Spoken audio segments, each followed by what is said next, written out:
మనం భౌతిక ఆహారం తీసుకుంటాం కదా, తీసుకున్న తర్వాత దాన్ని వామిటింగ్ చేసుకున్నాం అనుకోండి, ఏమవుతుందా? అది మన వంటికి పడుతుందా?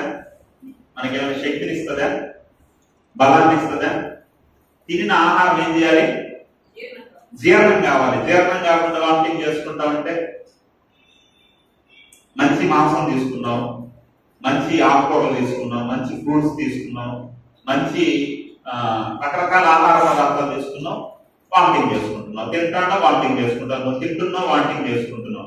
అలా ఎన్నిసార్లు తిని ఎన్నిసార్లు వామిటింగ్ చేసుకున్నా దానివల్ల నీకు ఏ ఉపయోగం ఉండదు. హల్లెలూయా.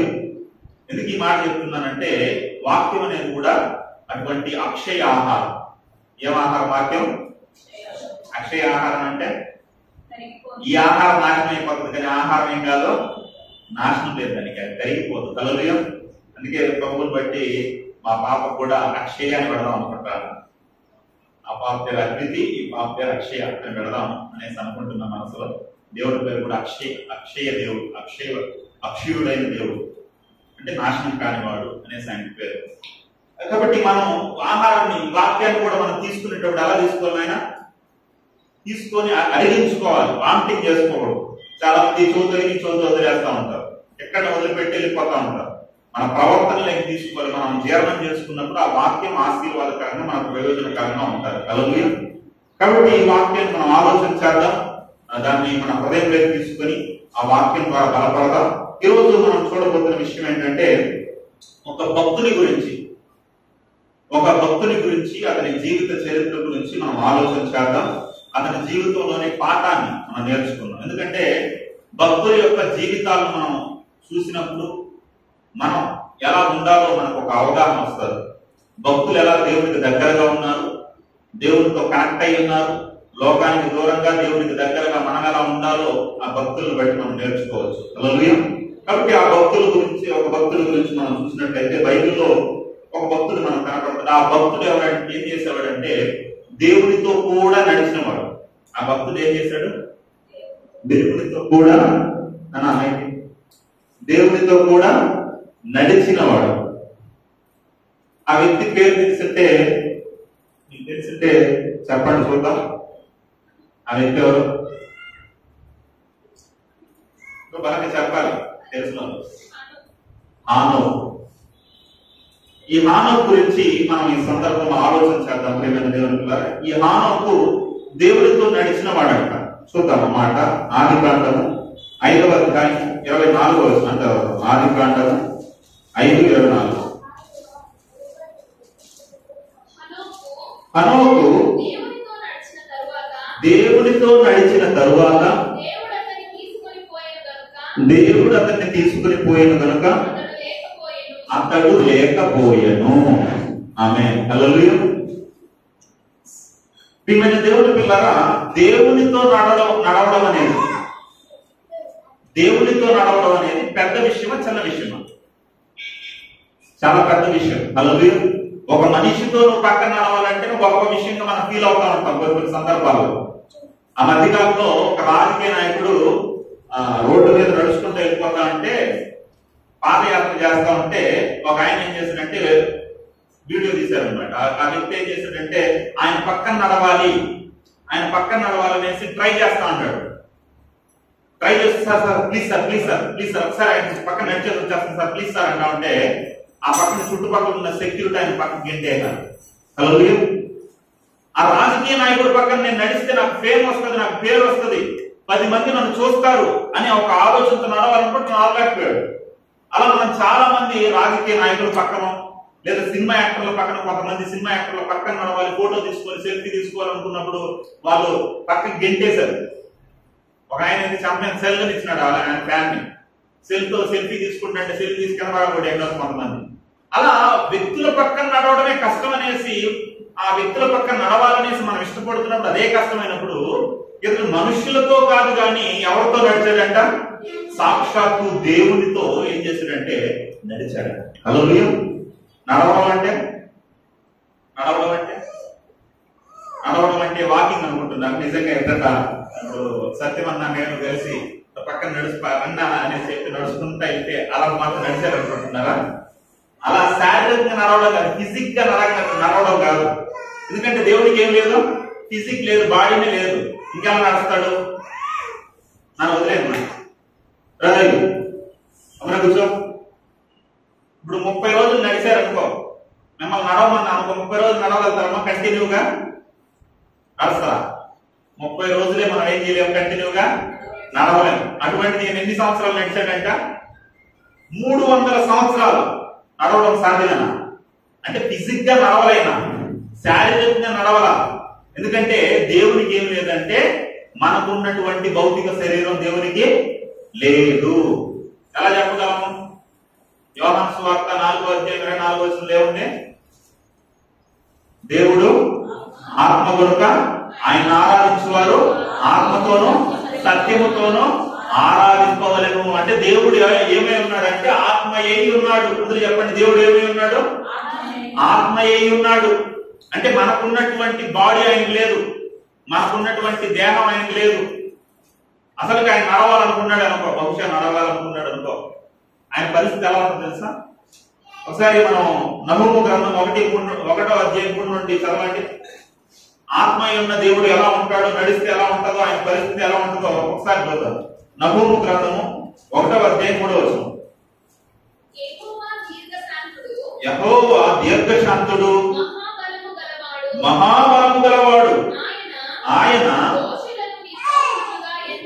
ఎంచడు. యెహోవా తుఫానులోను సుడిగాలిలోను వచ్చువాడు. మేఘములు ఆయనకు పాద ధూళిలాగా ఉన్నాయంట. మేఘాలు ఎలా ఉన్నాయంట ఆయన దృష్టిలో? పాద ధూళి అంట. మేఘం ఎంత ఉంటుందా? ఒక్కొక్క మేఘం మనకి ఇక్కడ నుండి కింద నుండి చూస్తే మనకు చిన్నవిగా కనబడతాయి, కానీ విమానాల్లో పోతే అప్పుడు అర్థం అవుతుంది మేఘం ఎంత పెద్దదో. ఆ ఫ్లైట్ కన్నా చాలా పెద్దదిగా ఉంటది. ఫ్లైట్ ఎంత పెద్దగా అనుకుంటే ఆ ఫ్లైట్ కన్నా చాలా చాలా చాలా రెట్లు మేఘం పెద్దది. ఇప్పుడు అలాంటి మేఘాలే ఆయన దృష్టి ఎలా ఉన్నాయంట? పాద ధూళిలాగా ఉన్నాయంట. ఇంకా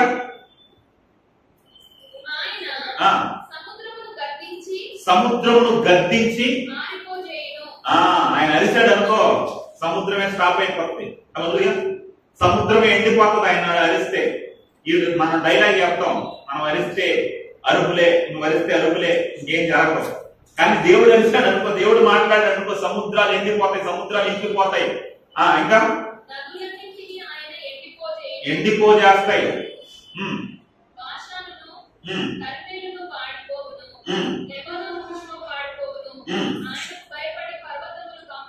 ఆయనకు భయపడి పర్వతాలు కంపించిపోతాయి, కొండలు కరిగిపోతాయి, భూమి కంపించిపోతుంది. అసలు ఆయన ముందర నిలబడితేనే ఏమైపోతుందంటే భూమి కంపించిపోతుందంట.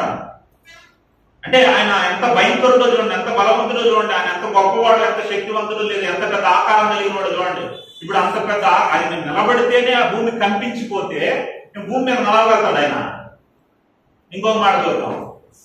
అపోస్తుల కార్యాలు 7:49. అపోస్తుల కార్యాలు 7:49.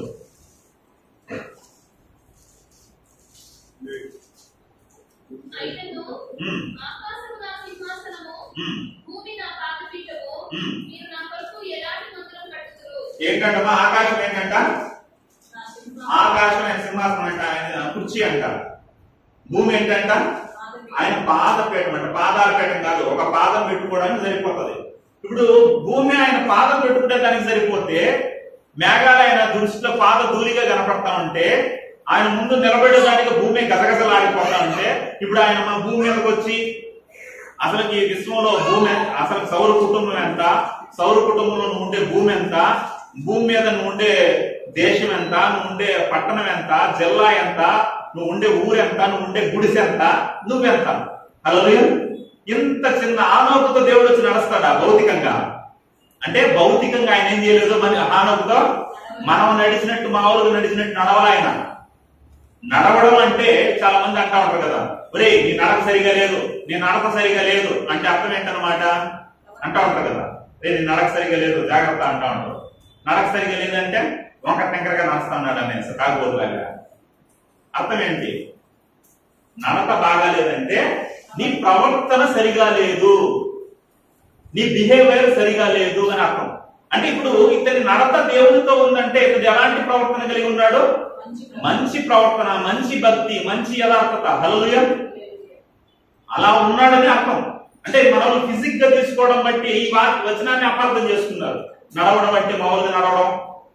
అందుకే కొంతమంది ఏం చెప్పారంటే బైబిల్లో పుట్టుక లేని ఇద్దరు ఎవరో తెలుసా? పుట్టుక లేని ఇద్దరు, చావు లేని ఇద్దరు ఎవరో తెలుసా నీకు అన్నారు. ఏంటంట ఒక ఆయన ఒక వాక్యాంశం చెప్పాడు. ఏంటంటే బైబిల్లో పుట్టుక లేని ఇద్దరు ఎవరు, మరణం లేని వాళ్ళు ఇద్దరు ఎవరు అనేసి ఒక చెప్పాడు. పుట్టుక లేని లేదా బాల్యం లేని ఇద్దరు ఎవరన్నా? బాల్యం లేని ఇద్దరు ఎవరు? ఆదాము హవ్వలకి ఏం లేదు, మనకున్నట్టు బాల్యం లేదు. ఇప్పుడు ఇలా ఉన్నారు కదా, ఓరు కూర్చోాలంటే వాడు అలా చేస్తాను, ఎవరికి బాల్యం ఉంది, మీకు బాల్యం ఉంది, కానీ ఇద్దరికి బైబిల్లో బాల్యం లేదు. ఎవరికో తెలుసా? అవ్వ ఆదాముకు బాల్యం లేదు. ఓకే, ఒప్పుకుంటా. వాళ్ళకు బొడ్డు లేదు, నువ్వు చెప్పినా ఒప్పుకుంటా. ఎందుకంటే వాళ్ళు తల్లి గర్భంలో నుండి రాలేదు కనుక ఓకే, బొడ్డు కూడా లేదంటే ఒప్పుకుంటాం. కానీ ఇంకొక మాట ఏమన్నాడంటే మరణం లేని ఇద్దరు అన్నాడు. మరణం లేని ఇద్దరు ఎవరు ఆయన అంటే మరణం లేని వాళ్ళు ఉంటారు. అసలు మరణం లేని ఇద్దరు ఎవరంటే అందులో ఒకరెవరంట ఆనోకు అంటే ఇంకెవరంట ఏలియా అంట. మోషే ఏమైనాడు? అప్పుడు ముగ్గురు అవుతారు కదా ఈ లెక్కలు ఎత్తుకుంటే. అలా చెప్పాడు అనమాట. కానీ వాస్తవంగా బాల్యం లేని వాళ్ళు ఓకే ఒప్పుకుంటాం, కానీ బైబిల్ ప్రకారం మరణం లేని వారు ఎవరు కూడా లేరు. హల్లెలూయా. ఎందుకు లేరు అంటున్నానంటే ఓకే, ఇప్పుడు ఆనోకు ఏమని రాయబడింది అక్కడ? ఆనోకు కొనిపోబడిను అంటే మరణం లేకుండా వెళ్ళిపోయాడు, చావు లేకుండా, ఈ భౌతిక మరణం లేకుండా వెళ్ళిపోయాడు అంటే అలాంటప్పుడు దేవుడు పక్షపాతమా? దేవుడు పక్షపాత? దేవుడు పక్షపాతి కాదు. దేవుడు పక్షపాత అంటే మనకు పక్షపాతం వచ్చేస్తుంది, పక్షవాతం వచ్చేస్తుంది. హల్లెలూయా. ఎందుకంటే దేవుడు ఎప్పుడు కూడా మనుషులను పక్షపాత ద్వారంతో చూడడు. అందరినీ దేవుడు ఎలా చూస్తాడు? సమానంగానే చూస్తాడు. సరే, ఇప్పుడు నడిస్తే పరలోకం తీసుకొని వెళ్ళిపోతాడు, నడిస్తే చనిపోకుండా అట్టే వెళ్ళిపోతారంటే బైబిల్లో దేవుడితో నడిచిన వాళ్ళు ఇంకొంతమంది ఉంటారు. ఆ లెక్కన ఎత్తుకుంటే ఆనోకే కాదు, ఇంకా కొంతమంది నడిచారు, చాలా మంది నడిచారు. అందులో ఇంకొక ఆయన ఎవరు? చదవండి. ఆదికాండం 6వ అధ్యాయం 9వ వచనం చదవండి. ఆదికాండం 6వ అధ్యాయం 9వ వచనం. నోవాహు వంశావళి ఇది. నోవాహు నీతిపరుడును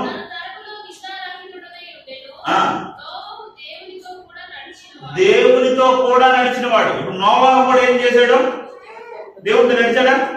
ఆనోకు నడిచినట్టే దేవుడితో పాటు నోవాహు కూడా నడిచాడు. ఇప్పుడు నోవాహు కూడా ఏం కావాలన్నమాట? చచ్చిపోకుండా వెళ్ళిపోవాలన్నమాట. అలా చచ్చిపోయాడు లేదా నోవాహు? మీరు 9వ అధ్యాయం చదివితే అక్కడ నోవాహు చనిపోయినట్టు కనపడుతుంది మనకు. నోవాహు కూడా చచ్చిపోయాడు. అందుకు దావీదు గురించి కూడా ఏం రాయబడింది తెలుసా? సొలొమోనుతో చెప్తాడు, అతడు నాతో నడిచిన వాడు అంటాడు. అంటే దావీదు కూడా దేవుడితో నడిచాడు. దావీదు చచ్చిపోయాడు లేదా? దావీదు కూడా చనిపోయాడు. భక్తులందరూ కూడా దేవుడితో నడిచిన వాళ్ళే. దేవుడితో నడిచిన వారు పరలోకం వెళ్ళిపోతారు, చావు లేకుండా వెళ్ళిపోతారు హానోకు వలే. అంటే అప్పుడు దేవుడు పక్షపాతి కాదు కనుక నోవాహును తీసుకుని వెళ్ళిపోవాలి, దావీదుని తీసుకుని వెళ్ళిపోవాలి, ఆ భక్తులందరినీ తీసుకుని వెళ్ళిపోవాలి. కానీ వీళ్ళు చనిపోయారంటే ఆనోకు కూడా ఏమయ్యాడు? చనిపోయాడు. హల్లెలూయా. ఎందుకు ఈ మాట చెప్తున్నానంటే కీర్తనల గ్రంథంలో ఒక మాట ఉంటుంది. అంటే మన ఒక ప్రపంచంలో ఉన్నటువంటి ఒక అపార్థమైన విషయాన్ని ఒకసారి పరిశీలించి మన సబ్జెక్ట్లోకి వెళ్దామని నేను చెప్తున్న విషయం. ఎందుకంటే చాలా మందికి సందేహం అన్నమాట, దీంట్లో అపార్థంగా బోధిస్తూ ఉంటారు. కాబట్టి మీరు దాంట్లో క్లారిటీగా ఉండాలి. కీర్తనల గ్రంథం 89:48. కీర్తనల గ్రంథము 89:48 ఒకసారి చదవండి. మరణము చూడక బ్రతుకు నరుడెవడు? అందులో చెప్పండి, మరణము చూడక. అందులో చెప్పండి, మరణము చూడక బ్రతుకు నరుడెవడు? చూడండి, మరణము చూడక బ్రతుకు నరుడెవడు అని బైబిల్లో రాసినప్పుడు ఆనోకు చనిపోకుండా ఉంటాడా? ఆనోకు నరుడే కదా? నరుడే. ఖచ్చితంగా వాక్యం చెప్తాంది, ఆ మరణం చూడకుండా ఎవడో బ్రతకడు, ఖచ్చితంగా మరణాన్ని చూడాల్సిందే, చనిపోవాల్సిందే, భూమి మీద పుట్టినవాడు చావాలి అని బైబిల్ చెప్పేసింది. ఇప్పుడు బైబిల్ చెప్పిన తర్వాత హానోకు చనిపోలేదు, ఏలియా చనిపోలేదు, లేదా కొంతమంది మోషే చనిపోలేదు అంటే బైబిల్ దాన్ని సమర్థించదు. అసలుకి పరలోకానికి రక్త మాంసాలు ఎంతయా? రక్త మాంసాలు దేన్ని స్వతంత్రించుకోవా? దేవుని రాజ్యాన్ని స్వతంత్రించుకోవాలని వాక్యం చెప్తాను. హల్లెలూయా. సరే, బైబిల్ పక్కన పెడదాం, ఆధ్యాత్మిక విషయాన్ని పక్కన పెడదాం, సైంటిఫిక్ గా ఆలోచిద్దాం. సైంటిఫిక్ గా ఒక మనిషి పరలోకానికి వెళ్ళే అవకాశం ఉందా? సైంటిఫిక్ గా ఇప్పుడు మనం ఆక్సిజన్ పీల్చుకుంటున్నాం, ఈ వాయువులన్నీ ఉన్నాయి, అంతవరకు ఉన్నాయి. ఎన్ని కిలోమీటర్ల వరకు వ్యాపించిందంట ఈ భూమి చుట్టూ? భూమి చుట్టూ ఏం పొర ఉందమ్మా? ఓజోన్ పొర ఉంది. ఈ ఓజోన్ పొర లోపల ఏమున్నాయంటే రకరకాల వాయువులు, ఆక్సిజన్, కార్బన్ డైఆక్సైడ్, రకరకాల వాయువులు ఉన్నాయి. అది ఎన్ని కిలోమీటర్ల వరకు ఉందంటే దగ్గర దగ్గర 500 కిలోమీటర్ల లోపు వాయువులు వ్యాపించి ఉన్నాయని చెప్తా ఉంటారు శాస్త్రవేత్తలు. దాన్ని దాటి వెళ్ళామనుకో, ఈ ఓజోన్ పొర దాటి వెళ్ళామనుకో ఆకాశంలోకి, ఏమవుతుంది తెలుసా? మన బాడీ అక్కడ మనం బతకలేము. ఏమైపోతుంది అంటే అక్కడ మన బాడీ కాలిపోతుంది ఆ సూర్యరశ్మికి, లేదా చినిగిపోతుంది, ముక్కలు ముక్కలు విడిపోతావు బాడీ పార్ట్స్ అన్ని, లేదా బాడీ ఉబ్బిపోతుంది, అలా ఉబ్బిపోతావు, అలా నువ్వు చనిపోతావు. అక్కడ బతికేదానికి అవకాశమే లేదు. ఇప్పుడు పరలోకం భూమి లోపల ఉందా, విశ్వానికి ఆవులు ఉందా? విశ్వానికి ఆ పక్క ఉండేది పరలోకం. ఇప్పుడు నువ్వు దాటాలంటే విశ్వాన్ని దాటి వెళ్ళాలి. ఇప్పుడు దాటి వెళ్ళాలంటే ఈ భౌతిక దేహం వెళ్ళేవానికి ఏమైపోతాడు? ఆనుగు చనిపోతాడు. మన వాళ్ళు ఇంకో విషయం ఏం చెప్తారంటే ఈ భౌతిక దేహం తెలలేదంటే మహిమ దేహంతో వెళ్ళిపోయాడు. ఏం దేహంతో వెళ్ళిపోయాడంట? మహిమ దేహం వెళ్ళిపోతే అప్పుడు మొదటి పునరుద్ధానం ఏదనమాట? మొదటి పునరుద్ధానం యేసుక్రీస్తు లేచింది కాదు, ఏదనమాట? ఆనవ పునరుద్ధానం. ఎందుకంటే మహిమ దేహం వచ్చేసింది కదా ఆయనకి. మొట్టమొదటి పరలోకం వెళ్ళిన వాడు ఎవరో బైబిల్ చెప్తుంది, యేసుక్రీస్తు తర్వాత తప్ప ఎవరు ఎక్కడికి వెళ్ళలేదంట? పరలోకానికి ఎక్కిపోలేదు. ఆయన పిల్లలందరికీ, ఆయన రాకడలో అందరికి ఒక్కసారిగా, దేవుని నమ్మిన పిల్లలందరికీ ఒక్కసారిగా పరలోకాన్ని ఓపెన్ చేద్దాం అనుకుంటున్నాడు. కాబట్టి ఎవరికి కూడా పరలోకానికి వెళ్ళే అవకాశం ఇంతవరకు రాలేదు, యేసుక్రీస్తు తప్ప. హల్లెలూయా. అసలుకి పరలోకానికి వెళ్ళాలంటే ఎవరికి రూట్ తెలుసా? మార్గం తెలుసా? ఏమ్మా పరలోకం ఏ దిక్కులు వెళ్ళాలి?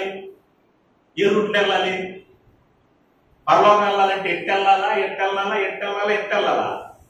ఎందుకంటే యూనివర్స్ మీరు వెళ్ళిపోయినారనుకో, భూమి చుట్టూ ఉంటది. భూమి కింద జనం ఉన్నారు, భూమి పైన జనం ఉన్నారు, ఈ సైడ్ లో ఉన్నారు, ఈ సైడ్ లో ఉన్నారు, అన్ని చోట్ల ఉన్నారు. ఏ పక్క చూసినా ఆకాశమే. ఏ పక్క వెళ్తారు? నీకు పరలోకానికి వెళ్ళాలని రూట్ తెలుసా? నీకు రూట్ తెలియదు. అందుకే యేసుక్రీస్తు ఏమన్నాడు? నేనుండు స్థలంలో మీరుండులాగున నేను వచ్చి మిమ్మల్ని ఏం చేస్తాను? తీసుకుని పోతానన్నాడు. ఐఎమ్ ద వే అన్నాడు. నేనే మార్గం, నేనే సత్యం, నేనే జీవం. ఆయన లేకుండా ఎవడు పరలోకానికి ఏం చేయలేడు? వెళ్ళలేడు. ఆయన మార్గం చూపిస్తే కదా మనం పరలోకం వెళ్ళగలం. కాబట్టి హానోకు ఏం కాలేదు? ఆయన చనిపోకుండా ఈ దేహంతో ఎక్కడికి వెళ్ళలేదు? పరలోకానికి వెళ్ళలేదు. హానోకు కూడా ఏమయ్యాడు? చనిపోయాడు. హల్లెలూయా. అంటే చనిపోతే మళ్ళీ కొనిపోయాడని రాయబడింది కదా. అంటే హానోకు దేవునితో నడిచిన వాడు. ఏం చేశాడు అంటే దేవుని మనసును గెలుచుకున్నవాడు. అందుకే దేవుడు ఏం వాడలేదంటే హానోకు చనిపోయాడని మాట వాడాల. ఏం వాడాల? హానోకు చనిపోయాడని మాట వాడాల. హల్లెలూయా. ఇప్పుడు ఇంకొద్దిగా హానోకు గురించి చూసి మళ్ళా మిగిలిన విషయాలు కూడా ఆలోచిద్దాం. ఇది పెద్ద సబ్జెక్టు. సరే, మనం ఆధ్యాత్మికంగా మనం ఆలోచిస్తూ ముందుకు వెళ్తాం కనుక ఈ హానోకు మంచి ఆత్మీయ జీవితం ఇతనికి ఉందా లేదా? హానోకు మంచి ఆత్మీయ జీవితం ఉందా లేదన్నా? లేదా? ఉంది. హల్లెలూయా. అందుకే దేవుడితో అతను ఏం చేశాడు? నడిచాడు అని రాయబడింది. హల్లెలూయా. అందరూ రెండు చేతులు చెప్పండి. హల్లెలూయా, హల్లెలూయా. సరే, పంజాబ్ హల్లెలూయా చెప్తామా? పంజాబ్ హల్లెలూయా తెలుసా? ఎలా పంజాబ్ హల్లెలూయా? పంజాబ్ వాళ్ళు హల్లెలూయా ఎలా చెప్తారంటే లే హల్లెలూయా అని అనుకో, హల్లెలూయా అంటారు అన్నమాట. ఇప్పుడు మీరు కూడా ఏం చేయాలి? పంజాబ్ హల్లెలూయా చెప్పాలి. ఓకేనా? హల్లెలూయా, హల్లే పెట్టండి. ఎక్సైజ్ చేయడం మీరు వస్తా అంటారు, కూర్చుంటారు, ఎంత అంటారు, ఎట్లా కూడా తెలియలా, కదలికలు లేదనమాట. ఆ స్టేడియం లో చూసారా, క్రికెట్ లో 4 కొట్టాడు అనుకో, 6 కొట్టాడు, ఏం చేస్తారు అందరూ? ఓని వాళ్ళు ఎంత ఇది చేస్తే ఎంత ఉత్సాహంగా ఉంటారో. ఇప్పుడు దేవుని సన్నిధానంలో మీరు అలా కనపడాలి. దేవుని సన్నిధానంలో ఏముందంట? సంపూర్ణ సంతోషం. మీరు సంతోషం కనపడాల. కాబట్టి సంతోషంగా అందరూ ఉత్సాహంగా చెప్తామా? హల్లెలూయా, హల్లే. పెట్టండి, చేయి పెట్టండి. కొంతమంది అస్సలు కదల్లా. చేయి పెట్టండి, అలా పెట్టండి, అందరూ పెట్టండి. చేయి పెట్టారా? పెట్టి ఇలా ఇలా ఒకళ్ళు ఎక్సైజ్ అన్నమాట. హల్లెలూయా హల్లెలూయా.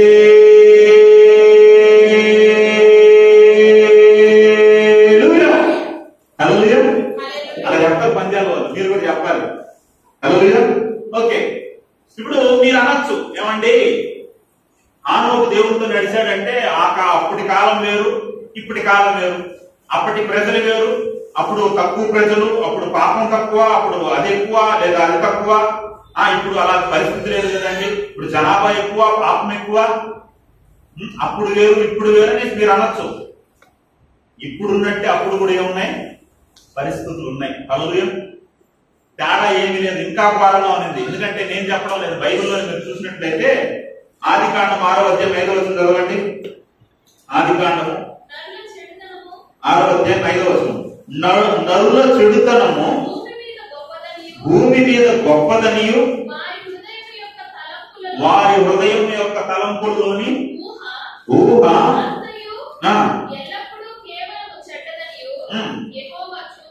ఏమంటున్నాడు మా దేవుడు, ఏం చెప్తున్నాడు? అప్పుడున్న మనుషులు ఎలా ఉన్నారంట, వారి చెడుతనం ఎలా ఉందంట, భూమి మీద గొప్పదంట. అంటే అప్పుడు కూడా భయంకరమైన చెడు ఉంది. ఆ చెడులో కూడా హానోకు గారు ఎవరితో నడిచాడు? నడవడం అంటే అతని ప్రవర్తన, అతని భక్తి, అతని పరిశుద్ధత దేవునికి ఇష్టకరంగా ఉందన్నమాట. హల్లెలూయా. ఆ తరంలో కూడా ఎవరెలా అయినా బ్రతకని, ఎవరెలా అయినా ఉండని, ఎవరెలా అయినా చెడిపోని, కానీ నేను ఎవరి కోసం బ్రతుకుతానంటే దేవునికి ఇష్టకరంగా బ్రతుకుతాను, దేవునితో నడుస్తాననేసి ఒక తీర్మానం తీసుకున్నవాడే హానోకు. హల్లెలూయా. సాధ్యమేనది? సమాజం అంతా చెడిపోయింది. ఆ సమాజం చెడిపోయిన ఆ పాప ప్రపంచంలో హానోకు వాళ్ళ మధ్యలోనే ఉన్నా, వాళ్ళ మధ్యలోనే తిన్నా, వాళ్ళతోనే పడుకున్నా, ఇతను ఏమంటించుకోలేదు తెలుసా? పాపాన్ని అంటించుకోకుండా పరిశుద్ధంగా బ్రతుకుతున్నాడు, దేవునితో నడుస్తున్నాడు. హల్లెలూయా. తామర పువ్వు చూసారా? తామర పువ్వు ఏమంటది? బుడదలో ఉంటది. బుడద అంటించుకుంటది తామర పువ్వు. ఏమైనా బుడదలో ఉన్నా దానికి ఏమంటదో బుడద అంటది. మీరు అంటించాలని ట్రై చేసినా, మురికి నీళ్ళు ఎత్తి దాని మీద పోసినా ఏం చేస్తుంది? జారి కింద పడిపోతాయి. అలాగే ఒక్క లోపల ఏం చేస్తుంది? తామర పువ్వు అంటించుకోదు. మనం తామర పువ్వు లాగా ఉండాలి లోకంలో. రాయి చూసారా? రాయి ఎన్ని సంవత్సరాలు నీళ్ళలో ఉన్న ఆ రాయిలోకి ఒక్క డ్రాప్ అంటే ఒక్క డ్రాప్ అయినా నీళ్ళు వస్తాయా? ఒకసారి ట్రై చేసి చూడండి. పెద్ద పెద్ద చెరువుల్లో పోయేసి ఇన్ని సంవత్సరాలు ఈ చెరువులో ఈ రాయి ఉంది కాబట్టి ఈ రాయిలోకి నీళ్లు వచ్చేసింటాయి అనేసి దాన్ని తీసుకుని వచ్చి పక్కన వచ్చి పగలగొట్టండి. ఒక్క చుక్క అంటే ఒక్క చుక్క రాయిలోకి ఏం పోయిండదో? నీరు పోయిండదు. ఆ రాయిలాగా ఉండాలి సమాజంలో. హల్లెలూయా. సముద్రంలో చేప సముద్రంలో పుట్టి, సముద్రంలో పెరిగి, సముద్రంలో చచ్చిపోతుంది. సముద్రం ఎలా ఉంటది అంటే ఉప్పగా ఉంటది. ఈ ఉప్పగా ఉన్న సముద్రంలో చేప ఉంది కనుక చేప కూడా ఉప్పగా ఎట్లుంటది అనేసి ఆ చేపను కోసి ఉప్పు వేయకుండా వండుకొని తినం. ఎలా ఉంటుంది మా కూర? ఉప్పగా ఉంటుందా? సప్పగా ఉంటుంది. ఏమంటే ఉప్పు చేప అనేసి అమ్ముతారు కదండి. మళ్ళీ ఎందుకండి ఉప్పు చేప? ఉప్పు చేప ఆ చేపలో ఉప్పు ఉండదు. మనవాడు ఏం చేస్తాడు? పట్టుకొని వచ్చి ఎండబెట్టి బలవంతంగా ఉప్పు ఎక్కిస్తాడు కాబట్టి ఉప్పు చేప అయింది. వాస్తవంగా చేపలు ఏముండదు? ఉప్పు ఉండదు. ఎన్ని సంవత్సరాలు దాంట్లో ఉన్న ఉప్పు నీటిలో ఉన్నదండి, ఏం రాలేదో? ఉప్పు రాలేదు. ఉప్పు లేకుండా బ్రతికింది. హల్లెలూయా. అలానే లోకంలో పాపం ఉన్నా, పాపము లేకుండా, పాపము చేయకుండా హానోకు గారు ఏం చేశారంటే 300 సంవత్సరాలు ఆయన బ్రతికిన సంవత్సరాలు ఏంటంట? 365 సంవత్సరాలు బతికితే 300 సంవత్సరాలు ఏం చేశారంటే దేవునితో పాటు నడిచాడు. హల్లెలూయా. ఎలా నడిచింటాడు? 300 సంవత్సరాలు దేవునితో ఎలా నడిచింటాడు? పాపపు లోకంలో చెడిపోయిన సమాజంలో ఎలా బ్రతికాడు? ఎలా సాధ్యం అంటే హానోకు గారు ఏం చేస్తూ ఉన్నారంటే ఒక మాట మనం చదువుకున్నట్లయితే మత్తయి సువార్త 26వ అధ్యాయం 41వ వచనం చదవండి. మత్తయి సువార్త 26వ అధ్యాయం 41వ వచనం. మీరు శోధనలో ప్రవేశింపకుండునట్లు మెలకువగా ఉండి ప్రార్థన చేయుడు. ఎందుకంటే హానోకు గారు శోధనలో పడిపోలేదు. సమాజం అంతా పాపంతో నిండిపోయింది కదా, బహుగా చెడిపోయింది కదా. హానోకు గారు మాత్రం ఎందుకు పరిశుద్ధంగా జీవించగలిగాడు? ఎలా దేవునితో నడవగలిగాడంటే, ఆ శోధనను ఎలా జయించగలిగాడంటే హానోకు గారు బహుశా మంచి ప్రార్థనా పరుడై ఉంటాడు. హల్లెలూయా. అందుకే ఆ శోధన ఏం చేశాడు? జయించాడు. మనలో కూడా చాలా మంది పాపంలో పడిపోతూ ఉంటారు. ఒక భక్తుడు అంటాడు, పాపం చేసేవాడు ప్రార్థన చేయలేడు, ప్రార్థన చేసేవాడు పాపం చేయలేడు. హల్లెలూయా. నువ్వు ప్రార్థనాపరుడు అయితే పాపం చేయలేవు. ఎప్పుడైతే నువ్వు పాపం చేస్తావు నువ్వు సరిగ్గా ప్రార్థన చేయలేవు. హల్లెలూయా. ప్రార్థన అంటే ఏంటంటే దేవునితో మాట్లాడటం. ప్రార్థన అంటే ఏంటంటే దేవుని దగ్గర నుండి జవాబు పొందుకోవడం. ప్రార్థన అంటే ఏంటంటే దేవునితో నడవడం. ప్రార్థన అంటే ఏంటంటే దేవునితో సహవాసం చేయడం. ప్రార్థన అంటే దేవుని తోడు కలిగి ఉండడం. హల్లెలూయా. అటువంటి ప్రార్థన నువ్వు చేస్తున్నావా? ఆమెకు ప్రార్థనా పరుడు కనుక 300 సంవత్సరాలు దేవుని కొరకు బ్రతకగలిగాడు. చాలా మంది ప్రార్థన చేయమంటే మోకాళ్ళు ఏమా అంటే మోకాళ్ళు కూడా వేయలేరు, సప్త మోకాళ్ళు. కొంతమంది తలకాయ కింద పెట్టేసి నేల పెట్టేసి నిద్ర పోస్తారు. కొంతమంది యవనస్తుల్ని అక్కడ ప్రార్థన చేయండిరా నాయన అంటే కింద వంగడానికి మోకాళ్ళు వంగక కొంతమంది స్టైల్ గా అనేసి కింద కూడా కూర్చోలేరు, స్టైల్ గా ప్రార్థన చేస్తా ఉంటారు. ఎందుకంటే జీన్స్ ప్యాంట్ టైట్. హల్లెలూయా. బైబిల్లో ఒక భక్తుడు చెప్తాడు, ప్రార్థనా పరులను చూస్తే సాతాను ఏమవుతుందంటే తెలుసా? భయపడుతున్నాడు. అదే బలహీనుడు మోకరించి ప్రార్థన చేస్తే సాతాను కోట గోడలే కదిలిపోతాయంట. హల్లెలూయా. ఒక భక్తుడంట తన ప్రార్థన చేస్తే ఎడం వైపునున్న గుండె కుడి వైపుకు వచ్చి అంత భారంగా ప్రార్థన చేస్తాడంట. హల్లెలూయా. మనం ప్రార్థన చేస్తున్నాం, ఉదయకాలం లేచినప్పుడు నేరుగా దేవుని ముఖ దర్శనాన్ని చేస్తున్నామా? దేవునితో మాట్లాడేవారుగా మనం ఉన్నామా? కాబట్టి ప్రియమైన దేవుని పిల్లల హానోకు గారు అలా ప్రార్థనా పరుడుగా ఒక మంచి ఆత్మీయుడుగా ఉన్నాడు కనుక దేవుని కొరకు ఏం చేశాడు? నిలబడగలిగాడు. హల్లెలూయా. కాబట్టి మనం కూడా ఏం చేయాలమ్మా? ప్రార్థన చేయాలి. వ్యక్తిగత ప్రార్థన నీకు ఉండాలి. హల్లెలూయా. ఓకే, హానోకు గారు దేవునితో ఎలా నడిచాడంటే నెంబర్ 1 అతడు ఎవరంటే ఒక మంచి ఆత్మీయుడు. నెంబర్ 2 ఆయన ఎవరంటే ఒక మంచి ప్రార్థనాపరుడు. నెంబర్ 3 ఆయన ఎలా దేవుడితో నడవగలిగాడంటే కీర్తనలు 1:1. కీర్తనలు 1:1 మనందరికీ తెలిసిన విషయం. కీర్తనలు 1:1 చదవండి. దుష్టుల ఆలోచన చొప్పున నడవక, పాపుల మార్గమున నిలవక, అపహాస్యకులు కూర్చుండు చోటను కూర్చుండగా, యెహోవా ధర్మశాస్త్రం నందు ఆనందించుచు దివారాత్రము దాన్ని ధ్యానించువాడు ధన్యుడు. ఎలాంటి దేవునితో ఇతను నడిచాడు అంటే ఇతడు దుష్టులతో నడవల. దేవునితో ఎలా నడిచాడంటే దుష్టులతో లోకంతో నడవలేదు కనుక ఇతడు దేవునితో నడిచాడు. బైబిల్ చెప్తాంది ప్రతి మనిషి ఏం చేస్తాడంటే కూర్చోవడము, నిలబడము, నడవడము చేస్తారు. ఇప్పుడు మీరు కూర్చోండి, నేను నిలబడను, లేదా నడవాలంటే నడుస్తాం. ఈ 3 పనులు చేస్తాం. ఈ 3 పనులు ఎలా చేయాలో బైబిల్ చెప్తాను. దుష్టుల ఆలోచన చొప్పున నడవద్దు. నువ్వు నడిచేటప్పుడు ఎలా నడవాలి? దేవుని ఆలోచన చొప్పున నడువు. హానోకు ఎలా నడిచాడు అలా నడువు. దుష్టుల ఆలోచన చొప్పున నడవద్దు. పాపుల మార్గమున నిలవద్దు నువ్వు. అపహాసకులు కూర్చుండే చోట కూర్చోవద్దు నువ్వు. హల్లెలూయా. చూడండి, అలా హానోకు గారు ఏం చేశారంటే దేవుని మార్గంలో ఎలా నడిచాడంటే దుష్టుల మార్గంలో నడవలేదు కనుక. దుష్టులు నిన్ను ప్రేరేపిస్తారు. దుష్టుల సాంగత్యం చేసావు అనుకో, ఏం చేస్తారు? నిన్ను ప్రేరేపిస్తారు. నువ్వు మారిపోయినా మెల్లిగా వాళ్ళ దగ్గరికి వెళ్ళావు అనుకో, వాళ్ళు ఏం చేస్తారంటే నిన్ను రెచ్చగొడతారు. ఏం కాదులేరా, పెద్ద భక్తి పరుడు, ఈసారికి తాగి హ్యాండ్ తక్కువైంది, మనకు హ్యాండ్ తక్కువైంది కాబట్టి ప్యాకెట్ ఆడి, హ్యాండ్ తక్కువైంది కాబట్టి గ్లాస్ వేసేయి అనేసి నిన్ను రెచ్చగొడతారు. ఈ వయసు ఉండగానే, బ్రతుకుండగానే, జీవితం ఉండగానే, జీవితం ఎలాంటిదంటే, యవనం ఎలాంటిదంటే ఐస్ క్రీమ్ లాంటిది, కరిగిపోతే మళ్ళా రాదు, చేసేయి, తిని, తాగి అనేసి నిన్ను ప్రేరేపిస్తారు దుష్టులు. కాబట్టి దుష్టుల సాంగత్యం నువ్వు చేయకూడదు. నువ్వు దేవునితో నడిచేవాడు అయితే లోకానికి దూరంగా ఉంటావు, లోకంతో నువ్వు నడవు. హల్లెలూయా. ఇంకా హానోకు గారు ఎలా ఉన్నారంటే కీర్తనల గ్రంథం 16:11 చదవండి. కీర్తనల గ్రంథం 16:11.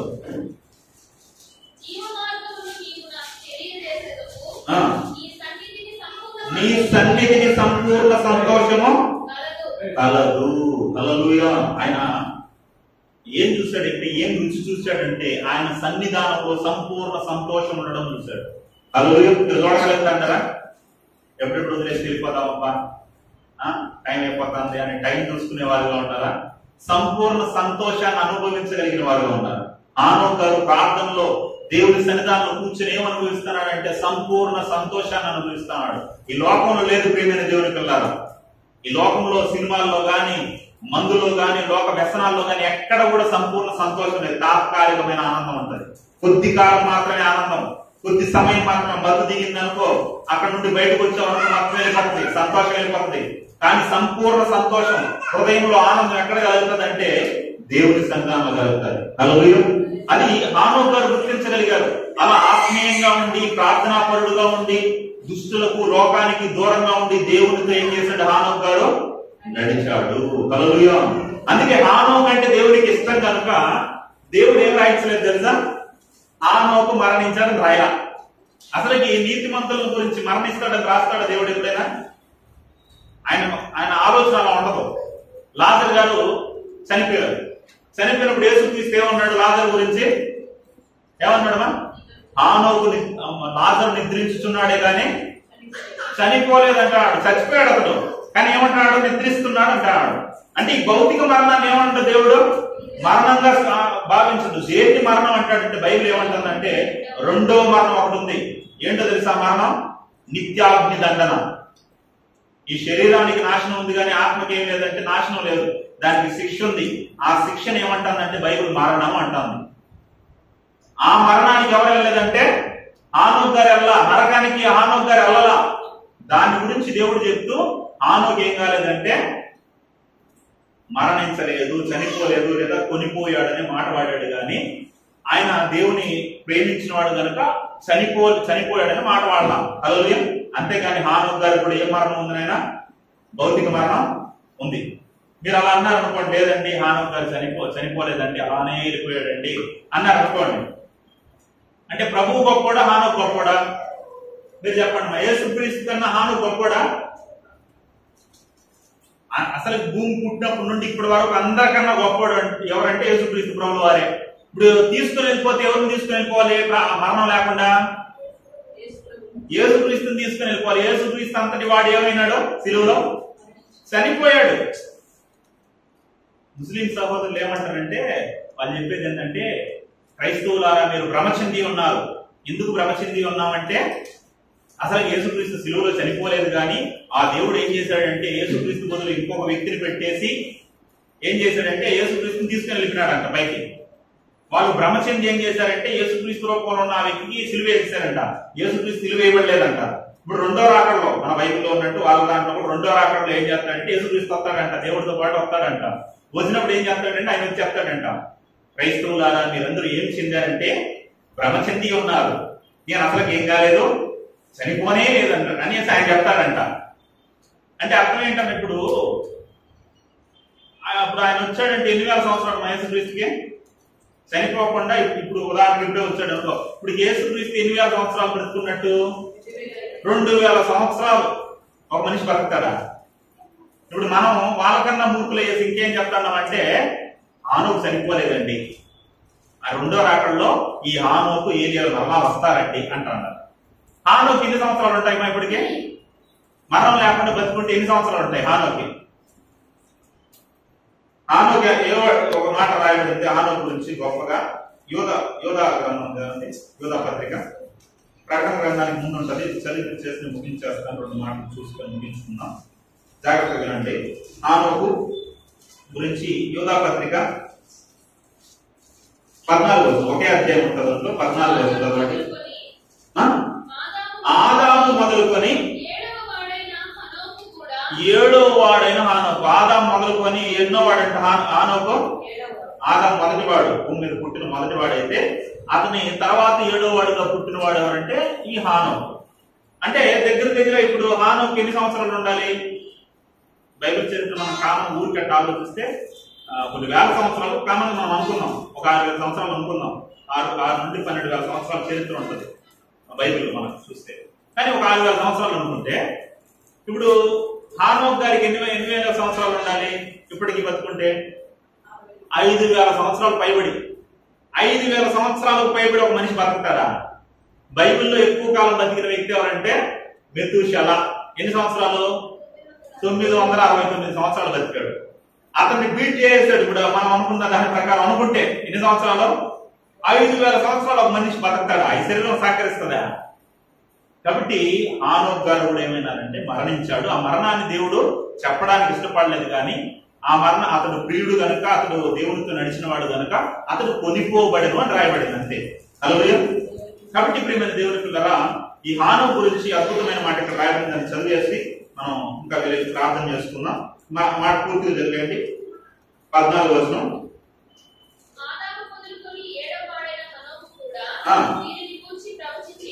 ప్రవచించి ఇట్లా నేను అందరికీ తీర్పు తీర్చుటకును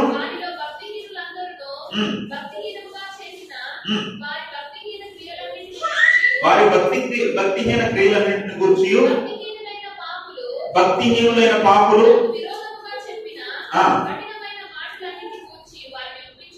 ఒప్పించుటకును ప్రభువు తన వేవేల దూతలతో వారి పరివారంలో వచ్చానంటే అది ట్రాన్స్లేటింగ్ వచ్చును అని రాయవచ్చు. ఓకే, ఇక్కడ హానోకు ఏం చెప్తాడు తెలుసా? ఆయన ఉన్న బ్రతుకున్న కాలంలో ఏం చెప్పాడు తెలుసా? ఒరే నాయనా, మీరు చేస్తున్న పాపాలకి తీర్పు ఉంది. ప్రభువు 2వ రాకడలో రాబోతున్నాడు. ఆ తీర్పులో మీరు నశించిపోకూడదంటే మీరు మారు మనసు పొందాలి, మీ బ్రతుకులు మార్చుకోవాలి అని హానోకు గారు ఏం చేశారంటే తెలుసా? ప్రకటించారు. అంటే హానోకు ఎవరు తెలుసు? ప్రభువు తెలుసు. 5,000 సంవత్సరాల క్రితం, యేసుక్రీస్తు కన్నా 3,000 సంవత్సరాల క్రితం ఇంచుమించుగా పుట్టినటువంటి హానోకు గారికి ఎవరు తెలుసు అంటే యేసుక్రీస్తు తెలుసు. ప్రవచనంగా చెప్తాడు హానోకు. చూడండి, భక్తులందరికీ యేసుక్రీస్తు తెలుసు అన్నమాట. ఒక అబ్రాహాముకి తెలుసు, ఒక దావీదుకి తెలుసు, ఒక హానోకు గారికి కూడా తెలుసు యేసుక్రీస్తు గురించి. అందుకే చెప్తున్నాడు, ప్రభువు రాబోతున్నాడు, మీరు మారాలి మారాలి మారాలి అని. ఆ చెడుతరాన్ని చెప్తే ఒక మారలా. మెతూషెలహు చెప్పాడు మారలా. నోవహు చెప్పాడు మారలా. ఏమి రప్పించాడు దేవుడు? జలప్రలయాన్ని రప్పించి ఆ తరంలో ఉన్న వారందరినీ ఏం చేశాడు? విడిచిపెట్టేశాడు. హల్లెలూయా. చూడండి, హానోకు దేవుడితో నడిచిన వాడు కనుక భవిష్యత్ విషయాల గురించి కూడా ప్రవచనంగా హానోకు రాయగలిగాడు. దేవుడు బయలుపరిచాడు. హల్లెలూయా. కాబట్టి ఇప్పుడు కూడా ఉన్న తరాన్ని మనం చెప్తా ఉంటే వాళ్ళు మనల్ని హేళన చేస్తా ఉండొచ్చు. అప్పుడున్న హానోకును కూడా హేళన చేసి ఉంటారు. రే పిచ్చోడా, ఏరా నువ్వు చెప్పేది ఏంటి? దేవుడు మేము చేసే తప్పిదాలకి దేవుడు శిక్షిస్తాడా? ప్రభు వస్తాడా? ఏం మాటలు మాట్లాడాలో నీకు పిచ్చెక్కిందిరా, దేవుడు పిచ్చెక్కింది అని అంటారు అని అంటారు. ఇప్పుడు మనల్ని కూడా కొన్ని సందర్భాల్లో బైబిల్ పట్టుకొని వస్తున్నప్పుడు మన పక్కన వాళ్ళు కూడా హేళన చేయాలి. పెద్ద బైబిల్ పట్టుకొని అంతదమ్మా, పెద్ద ముసుకేసింది, పెద్ద భక్తురాలు, భక్తులు అయిపోయాడు అనేసి మనల్ని కూడా హేళన చేయొచ్చు. హేళన చేస్తే చేసుకునేవాడి. హల్లెలూయా. ఎందుకంటే వాళ్ళకు తెలియదు దేవుడు మనకి ఇచ్చే గొప్ప ఆశీర్వాదం. వాళ్ళకి తెలియదు కనుక వాళ్ళు అలా మాట్లాడుతూ ఉంటారు. వాళ్ళకి ఎప్పుడు అర్థం అవుతుంది తెలుసా? చనిపోయిన మరుక్షణం అర్థం అవుతారు. మనం ఏం చేస్తున్నామో, వాళ్ళు ఏం చేయలేదో, మనం ఎంత గొప్ప ఆశీర్వాదం పొందుతున్నామో, వాళ్ళు ఏం పోగొట్టుకున్నారు, చనిపోయిన మరుక్షణం వాడికి అర్థమైపోతుంది. సందర్భంలో ఒక 3 స్నేహితులు నడుచుకుంటూ పోతా ఉన్నారంట. అడవిలో దూర ప్రయాణం చేస్తా ఉన్నారంట. దూర ప్రయాణం చేస్తా అంటే పోతూ పోతూ ఉంటే ఆ మార్గంలో ఒక తలతలలాడుతా కొన్ని రాళ్ళు కనపడ్డాయంట. రాళ్ళు కనపడేసరికి ఒకడు ఏం చేశాడంటే పరిగెత్తుకుంటూ పోయి ఆ రాళ్ళు చూసి ఏరుకుంటా అన్నాడంట. రంగురాళ్ళు ఏరుకుంటా అంటే 2 స్నేహితులు ఉన్నారు కదా, ఈ 3లో 2 ఏం చేశారంటే, రే పిచ్చోడా, మనం దూరం వెళ్ళాలి, చాలా దూరం వెళ్ళాలి, ఏంటి రాళ్ళు ఏరుకుంటాడం ఏంటి, మనం నడవడమే కష్టం అంటే రాళ్ళు ఏరుకుంటాడు ఏంట్రా పిచ్చోడా, రాళ్ళు రా, అరే ఆ రాళ్ళు అన్నారంట. లేదు, ఈ రాళ్ళు బాగున్నాయి, చాలా బాగున్నాయి, నాకు కావాలన్నా, నేను తీసుకుంటాను, నేను ఏరుకుంటానని ఏరుకుంటానంట. రెండో వాడు కొద్దిగా ఆలోచన వచ్చి, అది మంచి రాళ్ళేనా, మంచి రాళ్ళు రైపు అంటే వాడికి అనుమానం వచ్చి ఎందుకైనా మంచిది అనేసి అన్ని రాళ్ళు కాకపోయినా ఒక 2 రాళ్ళు వేసుకుందాం అనేసి ఈ జోబులో ఒక రాయి, ఈ జోబులో ఒక రాయి వేసుకుంటాం అంటే మూడో వాడు అన్నాడు, అంటే మీ ఇద్దరికి పిచ్చి పట్టిందిరా, వాడు అన్ని రాళ్ళు ఏరేసుకుంటాడు పోతానికి, నువ్వేంటి 2 రాళ్ళు ఏరుకుంటాడో, నేను చూడరా ఎంత ఫ్రీగా ఉన్నానో, మీరు తెలివి తక్కువ దద్దమలరా, నేను ఫ్రీగా వెళ్ళిపోతాను, నేను ఈజీగా వెళ్ళిపోతాను, మీరు కష్టపడి వస్తారు అనేసి మాట్లాడుతూ తిడుతూ వచ్చేసారు. చాలా దూరం ప్రయాణం చేసిన తర్వాత చివరికి ఏం జరిగిందంటే, ఒక బంగారు కొట్టు షాప్ దగ్గరికి, ఒక పట్టణం వస్తే బంగారు కొట్టు షాప్ దగ్గరికి వెళ్ళినారంట, జ్యువెలరీ షాప్ దగ్గరికి వెళ్ళినారంట. వెళ్ళి ఇతడు రాళ్ళు ఏరుకున్నాడు కదా, ఆ రాళ్ళు ఏరుకున్న వ్యక్తి ఆ రాళ్ళని ఇస్తారు, ఇవి ఏంటి రాళ్ళు నడుస్తాండి ఏంటి సార్ అనేసి ఇస్తే, అతడు ఆ రాళ్ళని పరిశోధించిన తర్వాత ఆ జ్యువెలరీ వ్యక్తి చెప్పాడంట, అయ్యా ఇవి మామూలు రాళ్ళు కాదు, ఇవేం రాళ్ళు అంటే ఇవి డైమండ్స్. ఏంటివి? డైమండ్స్ అయ్యాయి ఇవి. నువ్వు ఈ రాయి ఒక్కొక్క రాయి నాకు ఇస్తే నీకు ఒక్క రాయికి ₹1,00,00,000 ఇస్తానన్నాడంట. హల్లెలూయా. అప్పుడు వీడు పక్కన రెండో వాడు సంబరపడిపోయి ఇవి కూడా రాళ్ళు, ఇవి రాళ్ళు కూడా వజ్రాలని అనేసి ఇస్తే ఇవి కూడా వజ్రాలే అన్నాడంట. వాడికి ₹2,00,00,000 ఇచ్చాడంట. అయ్యో వాడు ఫీల్ అయిపోయినాడు. అబ్బా అనేసి ఏడ్చుకున్నాడంట. వీళ్ళలాగా నేను కూడా రాళ్ళని నేర్చుకుంటే నేను కూడా ఇంకా కోటీశ్వరుని అయిపోయాడు అనేసి వీడు రెండో వాడు బాధపడతా అంటే మూడో వాడు కింద పడి దొంగతానాడంట. దొల్లి ఆడుతున్నా అన్నాడంట. అయ్యో నా కర్మ, అయ్యో నా దురదృష్టం, వీళ్ళు రాళ్ళు ఏరుకుంటా అంటే అది బరువు అని కష్టం అనేసి వాళ్ళని హేళన చేసి నేను దరిద్రునైనా వాళ్ళు ఏమైనారో ధనవంతులు అయిపోయినారని బాధపడ్డాడంట. హల్లెలూయా. ప్రభు రాకడలో కూడా అలానే ఉంటది. ఆయన రాకడలో కూడా వచ్చినప్పుడు ఎవరైతే ప్రభువుని నమ్మలేదో, ఎవరైతే ప్రభువుని అసహించుకున్నారో వాళ్ళందరూ ఏం చేస్తారో ఆడైనా దొరికినాడు. ఇంకా రాబోయే ఏం చేస్తారు తెలుసా? రొమ్ములు కొట్టుకుని ఆడస్తారంట. అప్పుడు నీకు దేవుడు మహిమను ఇవ్వబోతున్నాడు, కిరీటాన్ని ఇవ్వబోతున్నాడు, బహుమానాలు ఇవ్వబోతున్నాడు. హల్లెలూయా. అప్పుడు నువ్వు ఆనందించబోతావు, అప్పుడు దాని ప్రతిఫలాన్ని పొందబోతావు. హల్లెలూయా. ఎందుకంటే వస్తానన్నప్పుడు రాక మానడు. హల్లెలూయా. వాగ్దానం చేసిన వాడు నరుడు కాదు, దేవుడు. కాబట్టి ప్రియమైన దేవుని పిల్లరా, మనం హానోకు వలె ఉండగలిగినట్లయితే, హానోకులో ఇంకా ఏముందో తెలిసి చివరిగా ఒక మాట చదువుకునేసి ముగించుకుందాం. ఎఫెసీయులకు రాసిన పత్రిక 5వ అధ్యాయం 18వ వచనం. ఎఫెసీ 5:18.